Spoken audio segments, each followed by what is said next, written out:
मोहिनी मूरत श्याम की वो मन रही समाए, जो मेहंदी के पात में लाली रही समाए। धन यौवन सब एक दिन उड़ जाएंगे, जैसे उड़े कपूर। मन मूरख तू राम भज, क्यों चाटे जग दूर। राम कृष्ण तो एक है, अंतर नहीं निमेष। इनके नयन गंभीर है, उनके चपल विशेष। तन पवित्र कर सेवा किए, धन पवित्र कर दान। मन पवित्र सो होता त्रिविध कल्याण।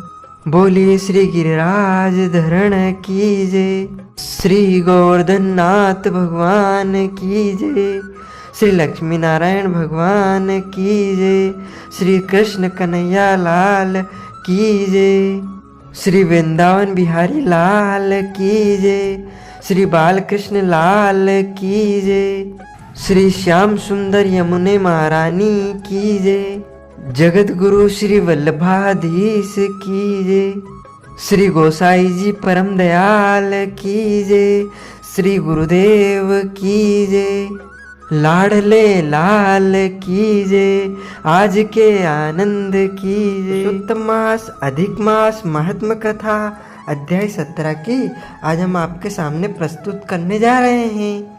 नारद जी बोले, हे कृपा के सिंधु, उसके बाद जागृत अवस्था को प्राप्त उस राजा दर्दनवा का क्या हुआ, सो मुझसे कहिए। इसके सुनने से पापों का नाश कहा गया है।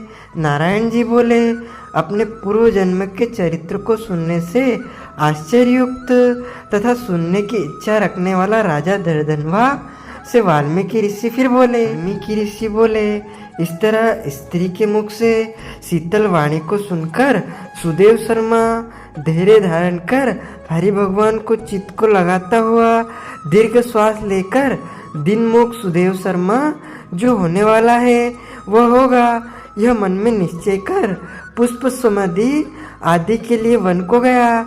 इस प्रकार करते हुए सुदेव शर्मा का कितना ही समय बीत गया। बाद किसी दिन समिधा कुछ फल आदि को लेने के लिए वह वन में गया। वहां जाकर सुदेव शर्मा मन में हरि भगवान के चरण कमलों का ध्यान करने लगा। उसी दिन उसका लड़का सुखदेव अपने मित्रों के साथ बावली को गया। बावली में प्रवेश कर समयावश्यक मित्रों के साथ जल यंत्रों से जल फेंकता हुआ और बार बार हंसता हुआ खेलने लगा। गर्मी के ऋतु में बार बार जल में खेलता हुआ हर्ष को प्राप्त हुआ। इस तरह प्रेम में मग्न सब बालकों से खेल करते हुए अतः जल में खड़ा हुआ। वह सुखदेव बालक मित्र बालकों से पीड़ित होकर मित्र वर्ग में भय से भागने की इच्छा करता हुआ और भाग्य से प्रेरित हो अपने श्वास को रोककर अपने मित्रों को चलने की इच्छा से वहां अतः जल में गोता लगाया, किंतु उस जल में व्याकुल होकर उससे बाहर निकलने की इच्छा करता सहसा उस अतः जल में वह बालक मृत्यु को प्राप्त हो गया। जल से निकलते हुए बालक को न देखकर वे सब समय वयस्क मित्र बालक चकित होकर हाहाकार करते हुए बहुत जोर से दौड़े और अत्यंत शोक से ग्रस्त हुए बालक उसकी माता गौतमी से जाकर बोले। उन बालकों के अत्यंत अप्रिय वज्रपात के समान वचन को सुनकर पुत्र में प्रेम करने वाली वह गौतमी तुरंत पृथ्वी पर गिर गई। उसी समय वन से सुदेव शर्मा आया। पुत्र का मरण सुनकर कटे वृक्ष के समान पृथ्वी पर गिर गया। बाद में दोनों ब्राह्मण स्त्री पुरुष उठकर बावली को गए। वहां जाकर मृत पुत्र का आलिंगन कर उसके शरीर को गोद में लेकर सुदेव शर्मा बारंबार पुत्र का मुख चूमने लगा। अपने गोद में स्थित मृत पुत्र को बार बार देखता हुआ रोता विलाप करता गदगद अक्षर से बोला। सुदेव शर्मा बोला, हे पुत्र, मेरे शोक का नाश करने वाले शीतल सुंदर और शुभ वचन को बोलो। हे वत्स, मेरे मन को प्रसन्न करो। वृद्धा माता पिता को छोड़कर तुम जाने के योग्य नहीं हो। हे वत्स, वेदा ध्यान के लिए तुम्हारा श्रेष्ठ मित्र बुला रहा है और बड़े हर्ष से पढ़ाने के लिए उपाध्याय तुमको बुला रहे हैं। हे पुत्र, शीघ्र उठो, इस समय क्यों सो रहे हो? मैं तुमको छोड़कर घर नहीं जाऊंगा। घर में मेरा क्या काम है? तुम्हारे बिना इस समय मेरा घर शून्य जंगल के समान हो गया है। तुमको फल फूल मूल प्रिय हो तो मेरे सामने से उठो। यदि नहीं उठोगे तो वन को भी नहीं जाऊंगा। वन में क्या काम है? मैंने कोई निंदित काम नहीं किया और ब्रह्म हत्या भी नहीं की। फिर किस कर्म के फल से मेरा पुत्र मर गया?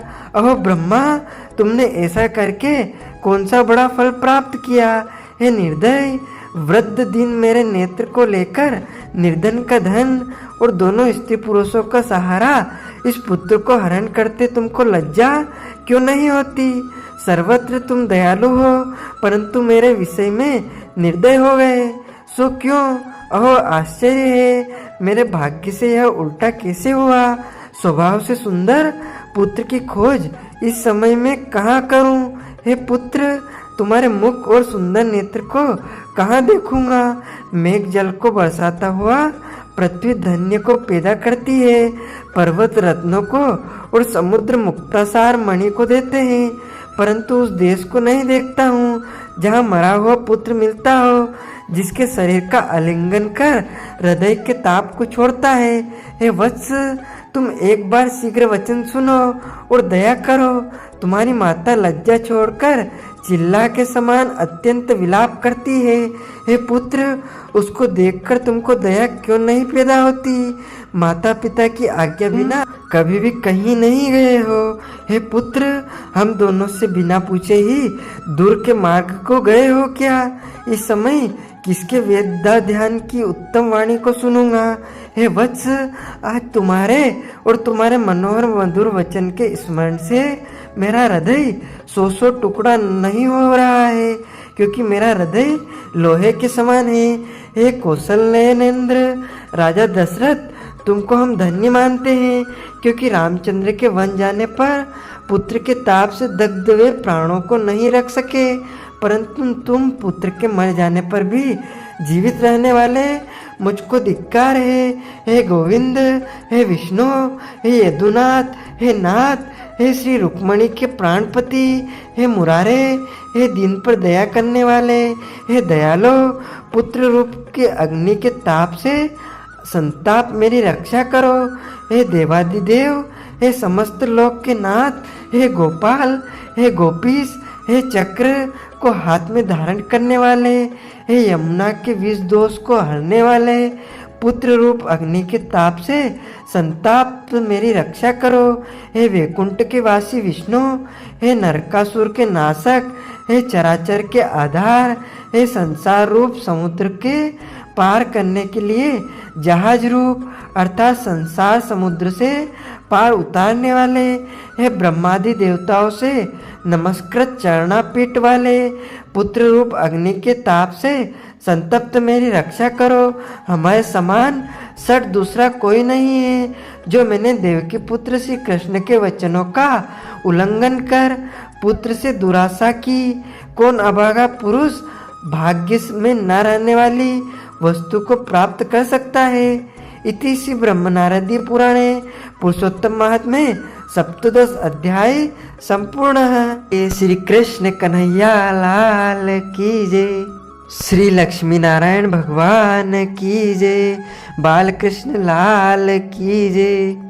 ओम विष्णवे नमः, ओम विष्णवे नमः, ओम विष्णवे नमः।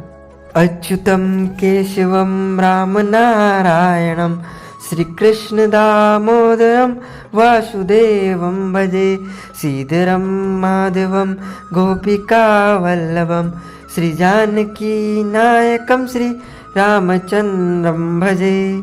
जानकी मनोहरं सर्वलोकनायकं श्रीशंकरादिसेवितं पुण्यनाम कीर्तनं श्रीराम राम राम राम राम नामतायकं रामकृष्ण वासुदेव भक्ति मुक्तिदायकं रामकृष्ण वासुदेव भक्ति मुक्ति दायकम। तो जनों, माताओं, बहनों, इस ज्ञानवर्धक वीडियो को अधिक से अधिक शेयर कीजिएगा, लाइक कीजिएगा तथा कमेंट में सादर जय श्री कृष्ण अवश्य बोलिएगा।